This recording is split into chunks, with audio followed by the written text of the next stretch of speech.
আরে high high রে, জলদি করে যাই, দেরি হয়ে গেল তো অনেক। আরে এটা কি? এমা গরুর মাথা, ওই আঙ্কেল দাঁড়াও বলছি। আরে কি ব্যাপার, আমাকে ডাকলো কেমন করে? আরে বাপরে, গরুর মাথা পড়ে গিয়েছে, জলদি করে যাই। আরে কি ব্যাপার, ওটা পড়লো কিরকম করে, কেমন কথা? আরে ওই আঙ্কেল, তোমার গরুর মাথা তো রাস্তার উপর পড়ে গেল, তুমি কি খেয়াল করতে পারো না? আরে মামুনি, আমি তো খেয়াল করতে পারিনি, তোমাকে তো অনেক অনেক ধন্যবাদ, তুমি তো অনেক ভালো আঙ্কেল। এর পর থেকে কিন্তু একদম খেয়াল করবেন। আচ্ছা ঠিক আছে মামুনি। আরে এটা আমার বাড়ি। আরে কই কই কই, দেখো তোমার জন্য আমি কি আনছি। আরে কি ব্যাপার, এটা কি গরুর মাথা?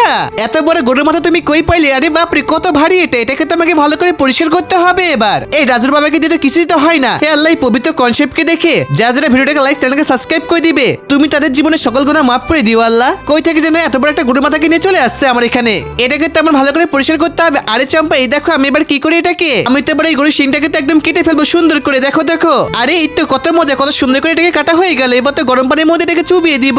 এবার তো আমি এটার মধ্যে সকল মশলাকে দিয়ে দেবো, সুন্দর করে রান্না করবো। বন্ধুরা এরপরে কি হলো দেখতে হলে অবশ্যই নেক্সট পার্ট কমেন্ট করবে কিন্তু।